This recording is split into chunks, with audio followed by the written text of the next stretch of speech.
There are two kinds of mothers in this world, ones who protect their daughters and ones who collect from them. I spent 34 years figuring out which kind I had. My name is Fiona Foster. I'm a single mom. I make a decent living. And for 5 years, my family treated my bank account like a buffet table. Help yourself. No tip required. I planned a family trip to Bali. I booked 6 flights, a resort, activities for 2 weeks. I paid for every dollar of it. My 8-year-old Owen had been counting down the days on a calendar taped to his bedroom wall. 3 days before our flight, my mom, Gloria, walked into my house, held up my bank card, the one I lent her 3 months ago, and told me I wasn't coming. "Vanessa's kids don't want to see you," she said. My father stood behind her, silent. My son stood behind me, listening, and the card that paid for everyone's seat on that plane sat in my father's hand like it belonged there. What I did next, quietly, without raising my voice, turned my mother's world upside down. Before we get into that, please take a moment to like and subscribe. Tell me in the comments where you're watching from and what time it is where you are. Now, let me go back to the beginning. 6 months ago when I made the mistake of being generous. 6 months of planning. That's what went into the trip. 6 months of comparing airlines, reading resort reviews at midnight. Building a spreadsheet with activities Owen would love. Snorkeling the monkey forest in Ubud, a cooking class where he could learn to make friedris. Owen had a countdown calendar taped to his bedroom wall. Every morning he peeled off a square and announced the number at breakfast like a sports sir. 14 sleeps mom. 11 sleeps mom. That calendar was the first thing he saw when he opened his eyes and the last thing he touched before bed. 3 days before our flight, I was in the living room folding swim trunks into a suitcase. Owen crouched beside me pressing a cartoon temple sticker onto the front pocket. He'd picked it out himself at the dollar store. "For good luck," he told me, smoothing it flat with both thumbs. Then came the knock. I opened the door and there was my mother, Gloria Foster, 62 years old, standing on my porch like she owned it. Behind her, my father, Dennis, 64, hands in his jacket pockets. His face was red. He wouldn't look at me. Gloria stepped inside without waiting. "We had a family discussion," she said.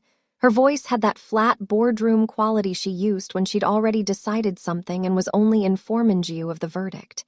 "You won't be coming to Bali. Vanessa's kids don't want to see you and Owen on this trip." I looked at my father. He pulled his right hand from his pocket. In it, my Chase debit card, the emerald green one. The one I'd handed my mother 12 weeks earlier when she called saying she needed to cover a specialist COI and her wallet was in Dennis's truck. That sticker on Owen's suitcase, a little cartoon temple he'd picked out himself, stared up at me while my mother dismantled his summer. "This isn't a debate, Fiona," Gloria said. "It's decided." I didn't yell. I didn't cry.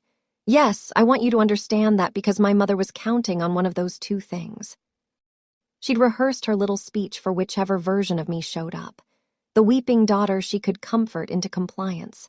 The angry daughter she could dismiss as unhinged. She was not prepared for the daughter who asked questions. "Who decided this?" I said. Gloria blinked.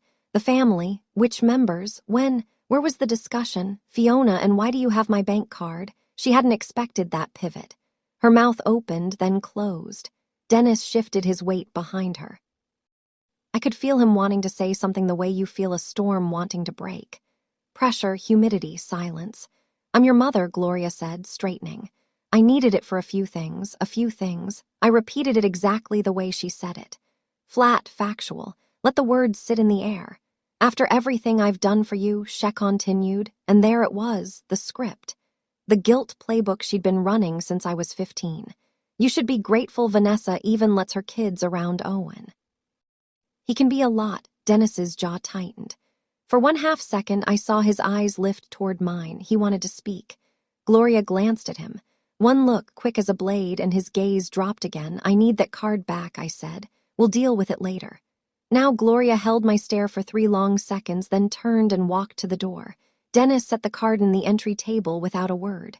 The green edge caught the hallway light. The door closed. Their car started. Gravel crunched. I stood in my living room for 30 seconds, perfectly still. Then I picked up my phone and opened my banking app. The screen loaded, and that's when I saw the charges. 3 months of transactions. That's what scrolled past my thumb as I stood in the hallway, cards still warm on the table. March 14th, Sawyer's Steakhouse, $187. That's in Ridgemont, the town where Vanessa lives, not our town. March 22nd, Lavender Day Spa, $680. I have never been to a spa in my life. April 3rd, Target, $290. April 9th, Amazon, $148. April 17th, Amazon again, $212. April 30th, a boutique called Thread and Bloom, $94. All shipping addresses I didn't recognize. It kept going. Smaller charges peppered between the big ones. Gas stations near Vanessa's neighborhood. A nail salon. A drive-through. My mother hadn't used the card once in our zip code. $3,200. That's how much my trust was worth to my mother. A spa day, some steakhouse dinners, and a handful of Amazon boxes shipped to my sister's porch. My hands didn't shake because I was scared. They shook because my body was processing what my mind hadn't caught up to yet. This wasn't an oversight. This wasn't forgetfulness. Gloria hadn't forgotten to return the card. She'd kept it on purpose, and she'd been living off it like a second income. Then I checked my email. One notification from the Padmasari Resort in Ubud timestamped 9 days ago. Booking modification request denied. Someone had called the resort and requested the removal of 2 guests, Fiona Foster and Owen Foster, from the reservation. The request was denied because only the primary account holder could authorize changes, and the caller had identified herself as Mrs. Mercer, my sister's married name. I set the phone down on the counter slowly, the way you set down something that might break if you hold it too long. The charges were bad, but the booking, that was the blueprint. Let me go back further 5 years because the trip didn't start this. I was 29 when my marriage ended. Owen was 3.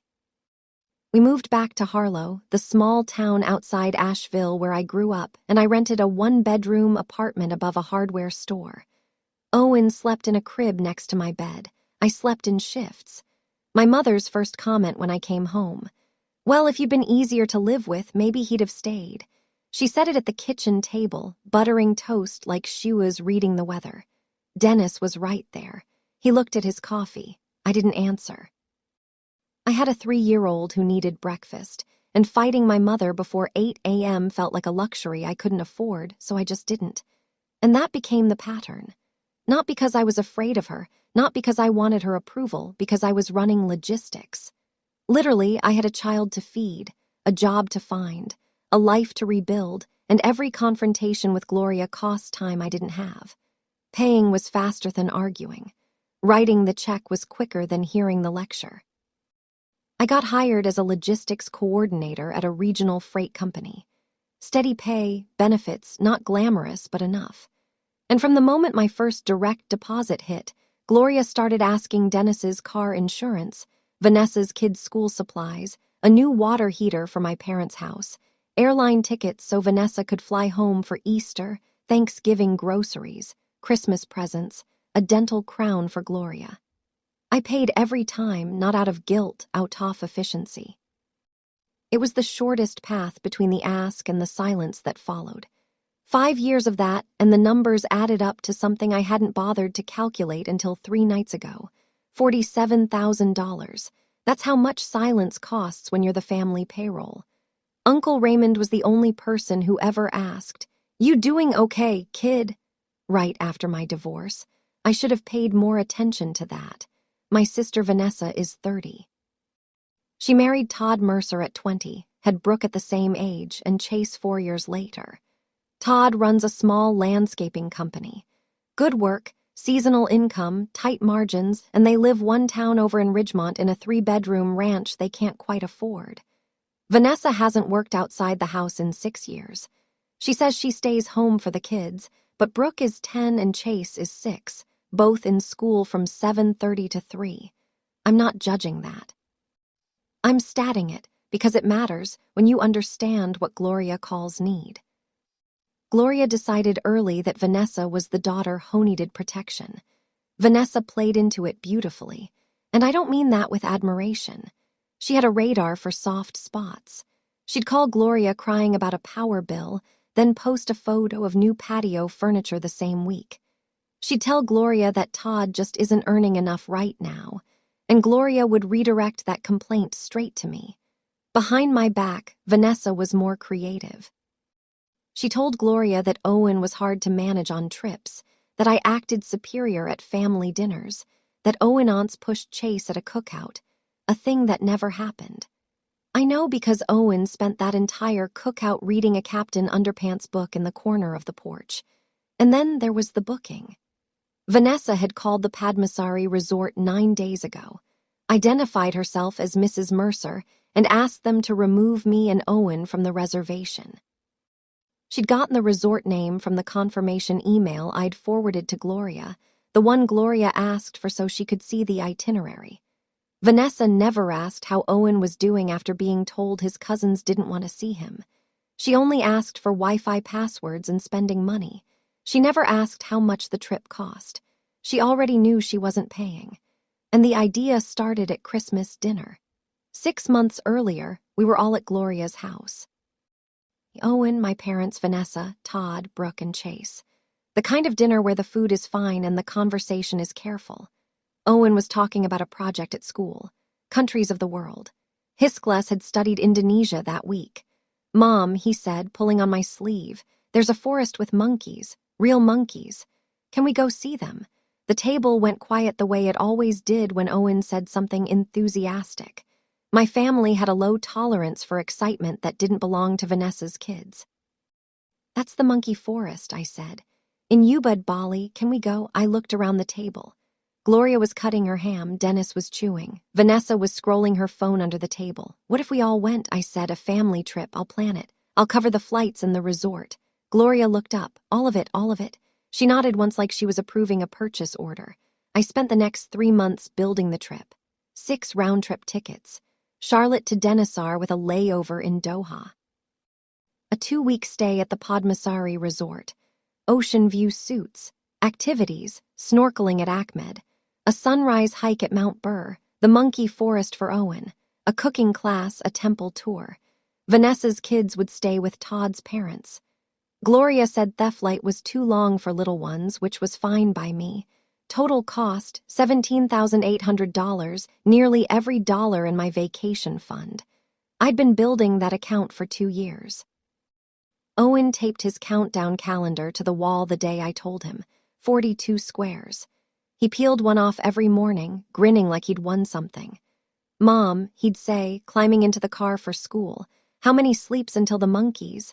Every sign was there. I just didn't want to see them. 2 months before the trip, Vanessa texted asking me to forward the booking confirmation. I want to check if the resort has a pool for the kids. Her kids weren't coming, but I forwarded it anyway. The resort name, the dates, the room numbers. I left out the confirmation code. I didn't think about why that mattered at the time. 1 month out, Gloria called asking for the resort's Wi-Fi password. We hadn't arrived yet. Wi-Fi passwords are posted at check-in, but I laughed it off. I'll send it when we get there. Mom, 3 weeks before departure, Todd said something at a Sunday dinner that should have stopped me cold. Maybe we should keep the group smaller, he said, passing the potatoes. Less stress for everyone. I assumed he was talking about Brooke and Chase staying behind. I smiled and changed the subject. 2 weeks out, Gloria called again. Which airline did you book? I told her flight numbers, departure time, the layover city. She asked follow-up questions like a journalist. I answered everyone. 1 week before the trip, Vanessa posted an Instagram story. New luggage, a matching sage green set. She tagged Todd. The caption said, "Ready for paradise." A palm tree emoji. A plain emoji. She didn't tag me. I noticed. I told myself it didn't matter. I found out later that the luggage cost $420. The charge appeared on my bank statement on the same date from a retailer called Atlas and Pine. My sister bought her new suitcases for my trip with my money and posted them online without flinching. And the signs weren't hiding. They were standing in plain sight, waving. I just kept walking past them because stopping meant admitting something I wasn't ready to face yet. But Owen's question changed that. Owen was standing in the hallway when Gloria left. He hadn't come all the way out, just far enough to hear, the way kids do when they know something's wrong, but aren't sure how much of it belongs to them. "Mom." His voice was small. "Are we not going to Bali?" I turned around. He was holding his passport. The blue booklet I'd helped him practice holding like a grown-up few weeks before. His suitcase was behind him, temple sticker and all half-zipped. I crouched down so my face was level with his. "You and I are going to Bali. I promise. But Grandma said, Grandma doesn't decide this trip." "Owen, I do. Hen, because I'm the one who planned it and I'm the one who paid for it." He stared at me for a few seconds. Then he nodded, not because he understood the finances, but because he understood that his mother's voice was steady and her eyes were dry. And in hindsight years of experience, that combination meant she meant it. He hugged me. I held him until his breathing slowed. Then I sent him to brush his teeth. That night, after Owen fell asleep with his passport on the nightstand and his suitcase at the foot of his bed, I sat down at the kitchen table with my laptop. I opened a blank spreadsheet and started pulling records, bank statements, Venmo history, old text messages where Gloria or Vanessa asked for money, and I said yes without thinking twice. The column grew year by year. Line by line, car insurance, school supplies, holiday groceries, dental work, water heater, airline tickets, birthday presents for kids who were never told the gifts came from me. $47,000. That's how much it costs to learn that generosity without boundaries is just exploitation with a thank you card. Except there was never a thank you card. The next morning, after I dropped Owen at school, I sat at my kitchen table and went through every statement line by line, not skimming, reading the way you read a contract after someone breaks it. The unauthorized charges were worse up close. The steakhouse in Ridgemont, $187, was Sawyer's Vanessa's favorite spot. The spa, $680, was a mother-rotter package at Lavender Day Spa. Gloria and Vanessa side by side getting facials with my debit card while I was at work scheduling freight shipments. Then the Amazon orders, 6 of them in 8 weeks, totaling $614. I called Amazon's customer service. The shipping addresses were all the same. 14 Briar Lane, Ridgemont, Vanessa's house, a KitchenAid mixer, a set of patio string lights, a kid's outdoor play-it, items for a home I'd never been invited to visit. $3,200 not borrowed, not discussed, taken quietly, steadily, like someone siphoning gas from a parked car overnight. Then I pulled the bigger picture. 5 years of bank records. I made a spreadsheet with 2 columns, what I gave and what I got back. The first column filled fast. Car insurance premiums for Dennis and Gloria. 14 months at $185 a month, $2,590. School supplies and clothes for Brookine Chase every August. Roughly $1,200 total. Vanessa's flights home for Easter and Thanksgiving, and one emergency trip that turned out to be a concert, $2,800. Groceries for every family holiday I hosted or contributed to, $3,400. Gloria's dental crown, the water heater, the new Bax $25 Applebee's gift card from Dennis on my 32nd birthday. Here's a test. If someone calls you family only when they need your wallet, you're not family. You're a funding source. But the money wasn't what hurt the most. It was the email I found next. The notification sat in my inbox between a shipping confirmation and a newsletter I never unsubscribed from. Subject line booking modification, request status update from the Padmasari Resort UBUD. I opened it 9 days earlier. Someone had called the resort's front desk and requested the removal of 2 guests, Fiona Foster and Owen Foster, from reservation number PSR 202-47182. The caller asked that the remaining 4 guests be kept on the booking and Thurum configuration be adjusted accordingly. The request was denied. Reason only the primary account holder could authorize changes to the reservation, and the caller could not provide the 6-digit confirmation code.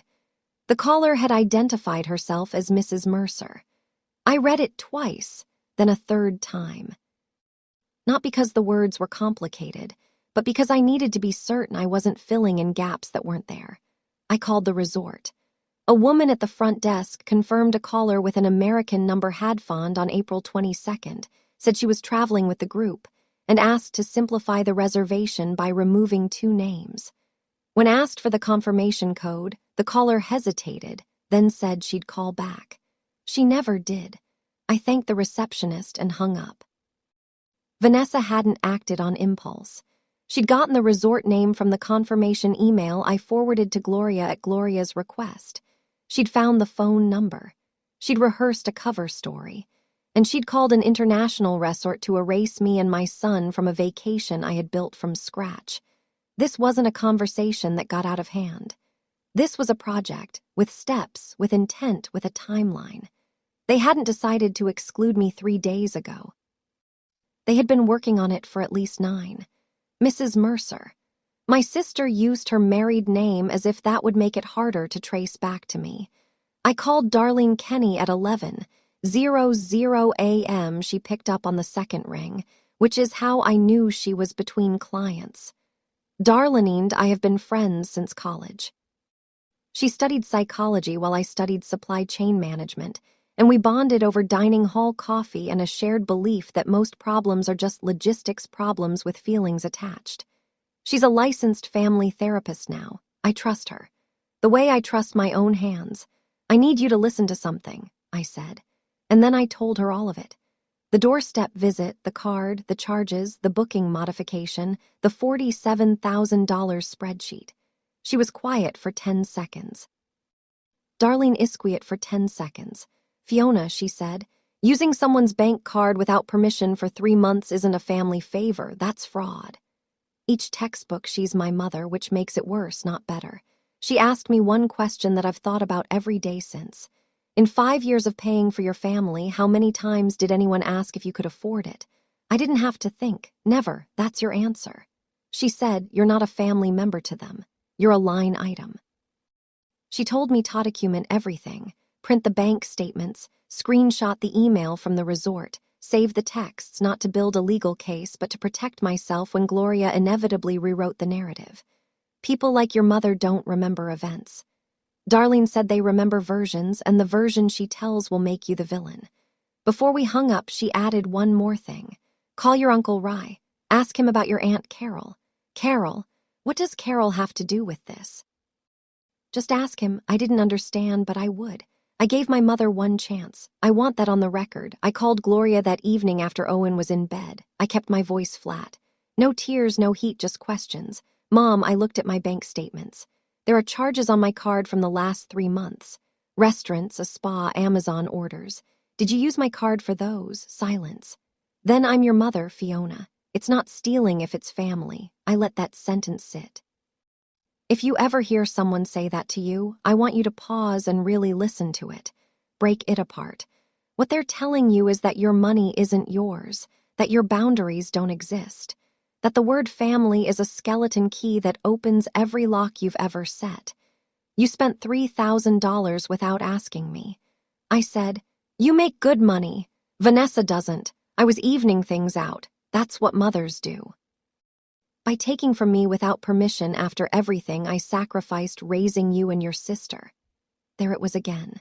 The invoice from my childhood pulled from the drawer whenever the conversation got uncomfortable.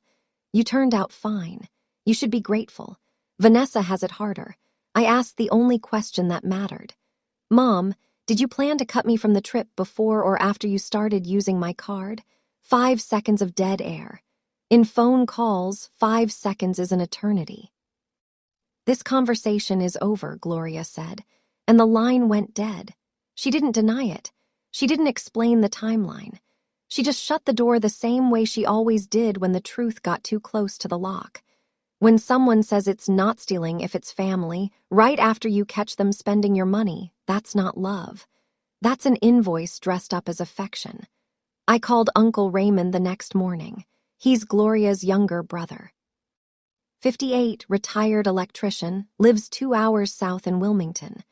Ray is the kind of man who listens with his whole body and speaks only when he's sure. I've always trusted him. Hey, Uncle Ray, I need to ask you something. Darlene told me to ask about Aunt Carol. He went quiet. Then he exhaled long and slow like someone who'd been holding a breath for 2 decades. She did it to Carol, too, he said almost word for word. Ray told me the story. 20 years ago, Carol, Gloria's younger sister, was the family workhorse. She paid for their mother's nursing care, covered holidays, helped Gloria with rent when Dennis was between jobs. And then Carol met her husband, moved to Raleigh, and started building her own life. Gloria couldn't accept that. She told the rest of the family that Carol abandoned them. She stopped inviting Carol to Thanksgiving. She intercepted calls. She told relatives Carol didn't want to come when Carol was never asked. Carol was cut off for 15 years. She only reconnected with Rye 3 years ago after a cancer scare made her pick up the phone. Your mother doesn't love people, Fiona. Rye manages resources, and when a resource stops being useful, she cuts it off or she punishes it until it falls back in line. I asked why nobody stopped her. Because everyone who tried got cut off, too. Before we hung up, Rye told me Gloria was planning a Bon Voyage barbecue the day before the flight, a party at her house for the extended family. He'd been invited. I'll be there, he said. And Fiona, whatever you decide to do, I'll back you. 20 years, same playbook, different daughter. But this time, the daughter had receipts. Owen came home from school that afternoon quieter than usual. He dropped his backpack by the door. He always hangs it on the hook, always, and walked past me into the kitchen without saying hello. Hey, bud, how was school? He shrugged, opened the fridge, closed it without taking anything. Owen, what happened? He turned around and looked at me with those huge brown eyes. And I knew before he opened his mouth that whatever he was about to say would be the thing that finished my patience for good. Mom, do Brooke and Chase really not like me? My chest locked. What? Grandma told me they don't want to see me, but I thought Brooke was my friend. She always plays with me at Grandma's house. She taught me that card game. He wasn't crying. He was worse than crying. He was confused. An 8-year-old boy trying to reconcile what his grandmother told him with what he knew to be true from his own lived experience. That's a cruel place to put a child. Owen, listen to me. Brooke loves playing with you. You know that because you've seen it. Grandma was wrong to say what she said. Then why can't we go with them? Because we're going on our own trip, just you and me, and it's going to be the best trip we've ever taken. He hugged me. I held him. I smelled the school day smell of his hair, playground dust, and whatever soap the bathroom dispensers use. And I made the decision that had been building in my gut for 3 days. When they use your child as a weapon, when they tell an 8-year-old that his own cousins don't want to see him just to justify cutting his mother, you stop negotiating. You stop explaining. You act. That night after Owen fell asleep, I sat at my desk and made 3 phone calls. The first one was to the airline. My son came home and asked me if his own cousins hated him because my mother told him that. If you're watching this and you've ever had to explain to your child why a grandparent said something cruel, I see you. You're not overreacting. You're protecting your kid. If this story is hitting close to home, drop me a comment below. I read everyone, and if you haven't yet, please subscribe. I share stories like this every week. Now, let me tell you what happened when I started making those phone calls. The first call was to the airline. I gave them the booking reference and asked to cancel all 6 tickets. The agent paused. All 6, ma'am, all 6. I rebooked 2. Same flight, same day, same departure time. Fiona Foster and Owen Foster, window and middle. The refund for the other 4 tickets went to my new card, the one I'd had the bank issue that morning after reporting the unauthorized charges on the old one. The second call was to the Padmasari Resort. I canceled the 3-room reservation. No, I didn't want to reschedule. Yes, I was sure. The cancellation policy granted a full refund with 72 hours notice, and I was making the call with exactly 73 hours to spare. I rebooked 1 room at a smaller place called the Turtasari Cottage, a boutique guest house near the Monkey Forest. Half the price, ocean view from the terrace. Owen would love it. The third call was to the bank. I reported the unauthorized charges, $3,200 across $3 months, and asked for a fraud review. The representative walked me through the process carefully. Ma'am, these transactions were made by someone with physical possession of your card. If that person is a family member, are you comfortable proceeding with the investigation? I'm comfortable getting my money back, I said. I'm not pressing charges right now, but I want every dollar reversed and this card shut down. She processed the request. New card in the mail. Old card deactivated. 3 calls, 40 minutes. I didn't contact Gloria. I didn't text Vanessa. I didn't announce anything. I just undid what was mine to undo and rebuilt what was mine to rebuild. I didn't cancel to punish them. I canceled because it was mine to cancel. There's a difference, and by tomorrow they'd learn it. The next morning, 2 days before the original flight, Vanessa texted me. 3 messages in a row. 11:14 a.m. Hey, can you send the resort Wi-Fi info? Todd wants to check work emails. 11:16 a.m. also, can you send a little extra for the kids spending money, like $500 or they want souvenirs? 11:38 a.m. and what's the shuttle schedule from the airport? I read them sitting at my kitchen table with a cup of coffee going cold.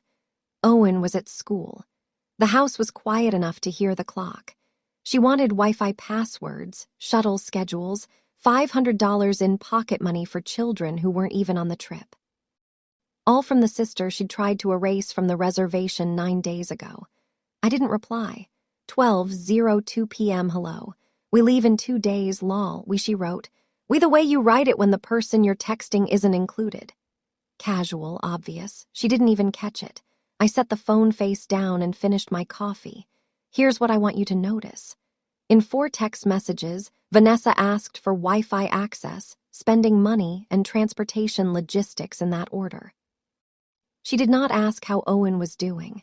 She did not ask how I was feeling after being told I wasn't welcome on my own trip. She did not acknowledge that anything had happened at all.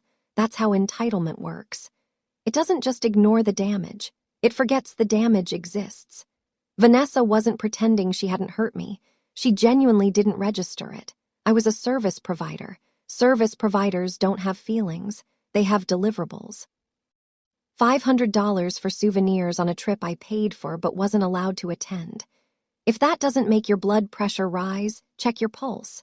I left her on red. She'd find out soon enough. The notifications started landing around 4:00 p.m. I was picking Owen up from school when my phone buzzed. Then again, then 6 more times in rapid succession. I drove home, parked. He helped Owen with his backpack and sat on the porch to read them. Vanessa had apparently checked her email around 3:30, probably after I didn't answer her texts. What she found was a cancellation confirmation from the airline. Your booking has been canceled by the primary ticket holder. All 6 tickets gone. Within 20 minutes, the cascade started. 4:01 p.m. Vanessa called Gloria. 4:04 p.m. Gloria called Dennis. 4:09 p.m. Dennis called me. I let it go to voicemail. Fiona, honey, your mother is very upset. There seems to be a mix-up with the flights. Please call us back. I'm sure we can sort this out. A mix-up. My father, who stood on my porch holding my stolen bank card while my mother told me I wasn't welcome, called it a mix-up. 4:22 p.m. Gloria called me directly. Voicemail. Fiona Marie Foster. You call me back right now if you did this. If you actually canceled those flights, so help me. She didn't finish the threat. The voicemail cut her off at the time limit. 4:35 p.m. The resort sent a separate confirmation to all guests on the reservation. Your stay at Padmasari Resort has been canceled by the primary account holder. 4:41 p.m. Vanessa texted me one word. Seriously. 4:58 p.m. Gloria called again. I didn't pick up. By 9:00 p.m. my phone had 17 missed calls. 7 from Gloria, 5 from Vanessa, 3 from Dennis, 2 from Todd. It plugged the phone into the charger, turned the ringer off, and went to bed. I slept better that night than I had in months. Dennis showed up the next morning at 8 alone. No Gloria. He stood on the porch with his hands in his pockets. The same posture as 2 days ago, except this time his face wasn't red. It was gray. Can I come in? He asked. I opened the door. Owen was at school already, early drop-off on Tuesdays. Dennis sat at my kitchen table. He didn't touch the coffee I poured him for a minute. He just looked at the mug. I knew, he said. I know you knew, Dad. I saw the Amazon boxes showing up at Vanessa's. I saw the spa receipt on the counter at home. I knew your mother was using that card. And you didn't stop her. He looked up. His eyes were wet. You know how your mother is. That's not an answer, Dad. That's an excuse you've been using for 30 years. He flinched. Not big, just a tightening around the jaw. The kind of flinch you develop after decades of choosing silence over confrontation. I recognized it because I almost became him. 5 years of writing checks and swallowing objections and calling it keeping the peace. I was 1 calendar year from turning into Dennis Foster. I'm sorry, Fiona, he said. I truly am. I believed him. I did. But an apology without a change in behavior is just a sound. Dad, I'm going to the barbecue tomorrow and I'm going to tell everyone the truth about the card, the charges, the trip, all of it. You should be there, but I'm doing it whether you back me or not. He stood up, nodded once, walked to the door. Before he stepped outside, he paused. She's going to be very angry. She's been angry my whole life, Dad. I just stopped being afraid of it. He left without another word. Gloria called that evening. I picked up, not out of obligation, but because I wanted to hear what her last play would be. Every chess game has an endgame, and Gloria had been running hers for decades. She opened with guilt. Do you have any idea what you've done to this family? I canceled a trip I paid for after being told I wasn't invited. Yes, I know what I did. You're punishing your own mother. I'm managing my finances, Mom. Something I should have done years ago. She shifted to threat. If you show up to the barbecue tomorrow and make a scene, I'll be there, I said. I won't make a scene, I'll state facts. A pause, she hadn't expected that. Gloria assumed I'd either explode or hide. Showing up calm with documentation wasn't in her playbook. She tried bargaining. If you rebook the flights tonight, right now, we can put this behind us. The whole thing. No one needs to know. There's nothing to put behind us, Mom. And there's a pattern that should have stopped years ago. You're tearing this family apart. No, I'm just not paying for it anymore. The line went quiet. I could hear her breathing, sharp, clipped, the way it gets when she's calculating her next move. But there was no next move. She'd used guilt, fear, and bargaining, and none of them worked. That left only one option she never uses. Honesty. She didn't take it. You'll regret this, she said. Then the call ended. I set the phone down and looked at Owen's suitcase by the front door. Sticker still on the front pocket, passport on top. Tomorrow was the barbecue. Gloria thought she was hosting a going-away party. She had no idea she was hosting an intervention. The morning of the barbecue, I printed 3 things. First, my bank statements for the last 3 months. With every unauthorized charge highlighted in yellow, 12 transactions, $3,200 total, each one clear, dated, and attributed. Second, the email from the Padmasari Resort. The booking modification request denied with the caller identified as Mrs. Mercer. Third, a single-page summary of every major payment I'd made to or on behalf of the Foster family over 5 years. $47,000 in one clean column, sorted by year and category. I didn't editorialize. I just listed the numbers. I put everything in a manila folder and set it on the passenger seat of my car. Owen came downstairs in a polo shirt and clean jeans. He looked at me. We're going to Grandma's barbecue. Yes, and then tomorrow morning we fly to Bali. He grinned wide, unfiltered. It's the kind of grin that makes you understand why people say kids are resilient. He didn't know what was about to happen at that barbecue.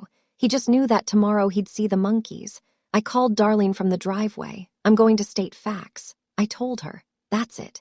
Noiling, no accusations, just facts and a folder. Are you sure you want Owen there? He deserves to see his mother stand up for both of us. Darlene paused. Okay, call me after. I looked in the rearview mirror. My eyes were clear. My jaw was set. I wasn't nervous. For the first time in 5 years, I wasn't performing the role of the grateful daughter who writes the checks and says nothing. I was just a woman with receipts. I packed that folder the way some people pack a weapon, except mine had bank statements, not bullets, and it would do more damage. Gloria's backyard looked like a postcard, string lights draped between the oak trees, a long folding table covered with a red and white cloth, Dennis working the charcoal grill in an apron that said, "World's Best Grandpa."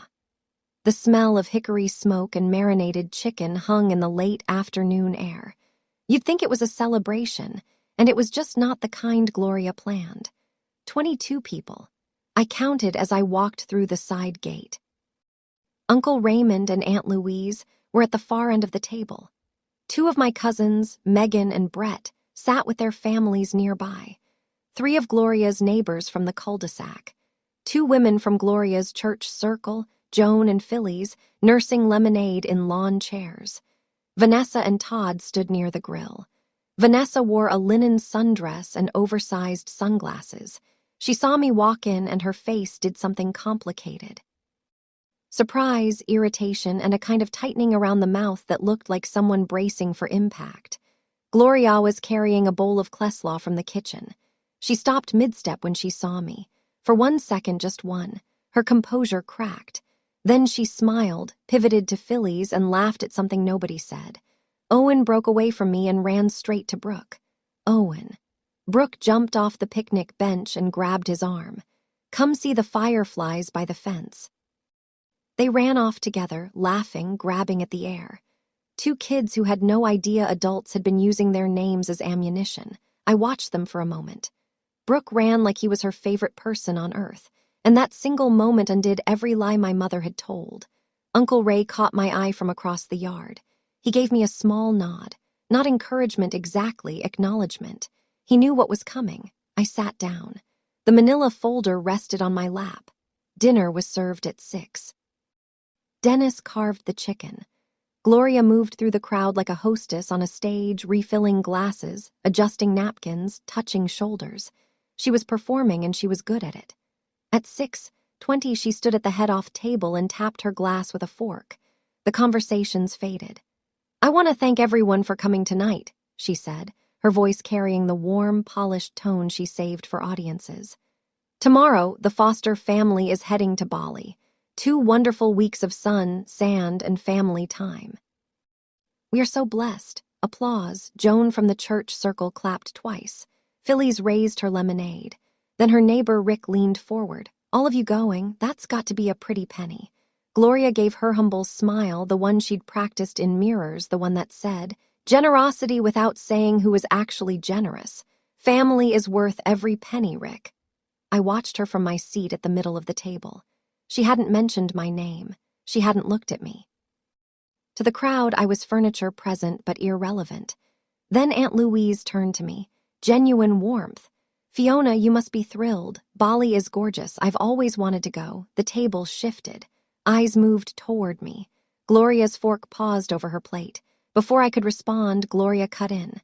Fast, smooth, the way she always redirected conversations that threatened her script. "Actually, Fiona decided not to come. She has work commitments. You know how it is." She looked right at me when she said it and smiled. Work commitments. That was the story she'd built for 22 people.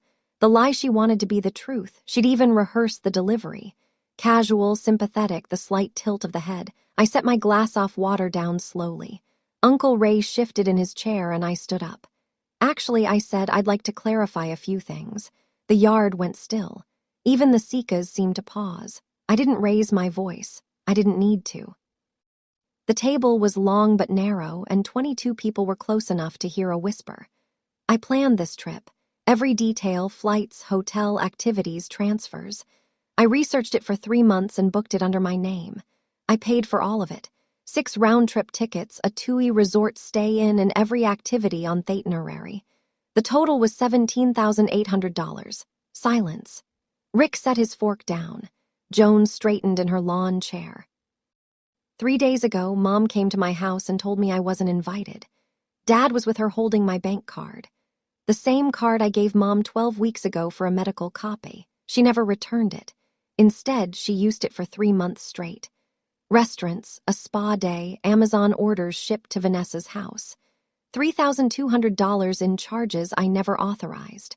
I opened the manila folder, pulled out the bank statements, handed them to Aunt Louise, who was closest. Every charge is highlighted. You can see the dates, amounts, and locations. Louise looked down at the pages, her face changed, the polite smile dissolving into something sharper, and she passed them to Megan. Megan passed them to Brett. And 9 days before the trip, I continued. Someone called the resort in Bali and asked to remove my name and Owen's name from the reservation. The resort denied it because only I, the account holder, could make that change. The caller identified herself as Mrs. Mercer. Every head at the table turned toward Vanessa. So I did what any reasonable person would do, I said. I canceled every booking, every flight, every room because they were mine to cancel. Pause. Owen and I are flying to Bali tomorrow morning, just the two of us. Gloria stood up so fast her chair rocked backward on the grass. How dare you? Her voice was sharp enough to cut glass. How dare you air family business in front of everyone? I didn't flinch. It stopped being private family business when Yao used my bank card to fund your lifestyle, Mom. Vanessa pulled her sunglasses off. Her cheeks were red. This is insane. That trip was supposed to be for the family, for the kids. Rick, the neighbor, leaned back and crossed his arms. But if Fiona paid for it, why wasn't she invited? Vanessa didn't answer. She looked at Gloria. Gloria looked at the coleslaw. Todd had been sitting motionless since I stood up. Now he pulled his phone from his pocket, tapped the screen twice, and stared at it for a long moment. Then Hess said quietly to no one in particular, "The flights are canceled. Hotel 2. He looked at Vanessa. I told you this would happen. Uncle Ray stood up from the far end of the table, and the yard was quiet enough that the legs of his chair scraping the concrete sounded like thunder. "Gloria," he said, "I've kept quiet about this for 20 years, but you did the exact same thing to Carol, word for word, cut her off, took what she gave, and told everyone she was the problem. I watched you erase your own sister from this family, and I'm not going to sit here and watch you do it to your daughter." Aunt Louise whispered, "Gloria, you used that girl's bank card." Phyllis from church folded her napkin and set it on the table. The slow, deliberate gesture of a woman who has decided she's seen enough. Joan looked at her shoes. Then Dennis spoke quietly, but everyone heard. She paid for all of it, every cent. I looked at my mother. She was still standing, but the performance was gone. Her face had lost its color and her hands gripped the back of her chair. Not for authority anymore, but for balance. "Mom," I said. My voice was steady. I'd practiced steadiness for 34 years. I have spent 5 years paying for this family's needs and being excluded from its decisions. I paid for your car insurance, Vanessa's school supplies, every holiday dinner, your dental work, $47,000 over 5 years. Not once did anyone ask if I could afford it. Not once did anyone say thank you. Gloria's mouth opened. Nothing came out. That stops today. I love you. I love Dad. I even love Vanessa, though she makes it remarkably difficult. But I will not fund people who don't respect me, and I will never ever let anyone use my son as a weapon again. Telling an 8-year-old that his cousins don't want to see him just to justify cutting me out. That's not family. That's cruelty with a holiday tablecloth over it. I closed the folder, tucked it under my arm. "Owen," I called. He came running from the fence. Brooke half a step behind him. Brooke grabbed Owen's sleeve. "Are you going to Bali?" Owen looked up at me. I smiled. "We are." Brooke turned to Vanessa. "Mom, can we go too?" Vanessa didn't answer. She was staring at the bank statement, still making their way down the table. I took Owen's hand. We walked through the side gate, past the string lights, past the empty lawn chairs, past the grill where the chicken had started to blacken because no one remembered to flip it. I didn't look back. The meat burned on the grill. Nobody turned it. My mother's perfect party was over before the sun went down, and I learned what happened after I left from Uncle Ray, who called me that night. Gloria sat back down and tried to regroup. "She's being dramatic," she told the table. "She'll come around. She always does." Nobody agreed. Nobody nodded. The silence at that table, Rai told me, was louder than anything I'd said. Megan, my cousin, a paralegal in Charlotte, spoke first. "Gloria, did Mom go through something like this, too? Because I remember her and Carol not speaking for years, and Mom would never tell me why." Another cousin, Brett, jumped in. Dad mentioned something once, said Gloria, cut off after she stopped helping with bills. The dominoes fell one by one. Family members who had their own fragments of the story, a comment overheard at Thanksgiving, a phone call that ended in tears. A holiday where someone was conspicuously absent started assembling them into a single picture. The picture looked exactly like what Ray had described, a 20-year pattern of resource management disguised as motherhood. Vanessa tried to stop the bleeding. She has money. We don't. It's not that complicated. Todd put his phone in his pocket and looked at his wife. Vanessa, stop. Just stop. It was the first time anyone in the family had heard Todd push back on Vanessa, and the silence that followed was the kind that rewrites relationships. Gloria retreated into the kitchen. Through the window, Rai could see her standing at the sink, both hands on the counter, head down. Phyllis and Joan left without saying goodbye. Rick shook Ray's hand on the way out and said, "That girl has more spine than anyone in this yard." Ray texted me at 9:47 p.m. "Proud of you, kiddo." I read it in Owen's bedroom where he was already asleep, passport on the nightstand, suitcase packed, temple sticker catching the glow of his nightlight. The scramble started that same night. Vanessa and Todd went home and opened a laptop. Last-minute flights from Charlotte to Bali with a connection through Doha or Singapore were running $2,800 per person. For 2 passengers, that was $5,600 before resort food or activities. Todd pulled up their checking account. Vanessa pulled up their credit card balances. They couldn't afford it. They couldn't come close. Vanessa called Gloria at 10 p.m. "Mom, can you and Dad help pay? We need at least $3,000. Gloria's answer. According to what Dennis later told Ray, "We don't have that kind of money, Vanessa." And there it was, the quiet truth behind the whole arrangement. Gloria and Dennis were living on Dennis's pension and Social Security. They didn't have $3,000. They didn't have $1,000. The only reason they were going to Bali at all was because I was paying for it. The entire structure, the entitlement, the expectations, the casual contempt for the person holding the checkbook rested on a foundation they couldn't build themselves. Vanessa's voice climbed. "You told me to call the resort. You said she'd never actually cancel. You said she always folds. I didn't think she'd go this far," Gloria said. "Well, she did. And now we have nothing." For the first time in 30 years, Vanessa and Gloria were on opposite sides of an argument, because when the funding disappeared, the alliance had nothing left to hold it together. Todd, who had been quiet through most of this, said the thing Vanessa didn't want to hear. "We need to stop depending on your sister. We need to figure out our own money. Starting now." Vanessa hung up without responding. Funny how loyalty unravels when the money disappears. They weren't a team. They were codependents with a shared funding source, and the funding source just closed its account. Gloria called at 11 p.m. I was zipping Owen's carry-on, his Bali book, headphones, a stuffed monkey he'd named Professor Banana the week before. I answered one last time. "You humiliated me," Gloria said. No hello, no preamble. In front of my friends, my church friends, my neighbors. "And do you understand what you've done?" I stated facts, Mom. "If the facts are humiliating, that's not my problem. You had no right. I had every right. It was my money, my trip, my bank card, and you took all 3. She went quiet, then tried to bargain. A last-ditch play from a woman who'd spent her life getting the upper hand through guilt and leverage. "If you add us back to the flights, just your father and me, we can move past this." Move past what exactly? The $3,000 you spent on my card, the 5 years off payments you never thanked me for, or the part where you told my 8-year-old that his cousins don't like him. Silence. "Mom, I reported the unauthorized charges the bank is investigating, and I'm not pressing charges, but I want every dollar returned. You reported your own mother to the bank. You used my card without permission for 3 months. What would you call it?" The longest pause of the conversation. I could hear the kitchen clock ticking behind her. "When you're ready to have an honest conversation," I said. "Not a performance, not a guilt trip, an honest conversation about what happened and why. Call me, I'll answer.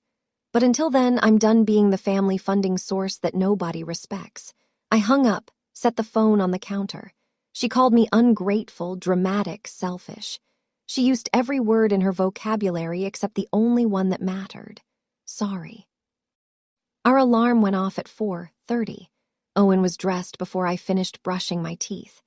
He dragged his suitcase to the front door, the little blue roller with the temple sticker that had started all of this, and stood there in his sneakers, passport in one hand, Professor Banana in the other. Mom, are we really going? We're really going, baby. The drive to Charlotte Douglas was quiet and dark. Owen fell asleep 10 minutes in, his face against the seatbelt, the Bali book open on his lap. I drove with the window cracked, the May air thick and warm. Check-in was smooth. 2 passengers, 2 boarding passes, window in middle, gate B7 at the gate. Owen pressed his face against the glass and watched the ground crew load luggage onto our plane. That one might be ours, he said, pointing at every bag. When they called our boarding group, Owen walked down the jet bridge like he was crossing a finish line. And he found our row, climbed into the window seat, buckled himself in, and looked at me with an expression I will carry for the rest of my life. Pure, undiluted joy. The engines powered up. The plane taxied. Owen grabbed my hand. Here we go, Mom. We lifted off. The runway shrank. The houses became dots. The town where I'd spent 5 years writing checks and swallowing silence disappeared beneath a layer of morning clouds. Somewhere below us, my mother was waking up in a house full of unanswered questions. And for the first time, I wasn't the one trying to answer them. My phone buzzed one last time before I switched to airplane mode. A text from Uncle Ray, have the best trip. You earned it. I turned the phone off. Airplane mode. A new mode of living. Owen opened his book. Mom, look, the monkeys. Bali was everything the brochures promised and nothing like the trip I'd originally planned. It was better because it was ours. The Turtasari cottage sat on a hillside above a rice terrace with a terrace of its own where Owen and I ate breakfast every morning. Fresh fruit, pancakes, and coffee so strong it could restart a heart. Owen named our resident gecko Captain Sticky and checked on him every night before bed. On day 2, we went to the monkey forest. Owen had been dreaming about this since his 2nd grade classroom project, and the reality exceeded every sleep he'd counted down. A macaque climbed onto his shoulder and sat there, calm as a cat, while Owen stood frozen with his mouth open and his eyes the size of dinner plates. I took 14 photos. Every one of them is framed. Then we took a cooking class in Ubud. Owen wore an apron that hung past his knees and learned to make nasiring from a woman named Juan, who told him he was a natural. He stirred the wok with both hands and a level of concentration I've never seen him give homework. We watched the sunset at Tanalot, the temple on the rock, the waves crashing around it, the sky turning the color of ripe mango. Owen held my hand and didn't say anything for a full minute. Then this is the best trip ever, Mom. $18,000 for 6 people, not a single thank you. $2,000 for 2 people, and every moment was worth every cent. I called Darlene from the terrace one evening. How are you? She asked. Like I should have done this years ago. The best boundaries are the ones you set before you're completely broken. Your worth isn't measured by what you give. It's measured by what you refuse to tolerate.